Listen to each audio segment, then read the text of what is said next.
कुरुधन जन यौवन गर्वं हरति निमेष काल सर्वं मा कुरुधन जन यौवन गर्वं हरति निमेष काल सर्वं मायामयमिदम् अखिलं हित्वा ब्रह्मपदं त्वं प्रविश विदित्वा ब्रह्मपदं त्वं प्रविश विदित्वा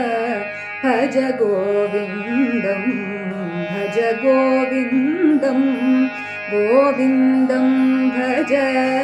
मूढमते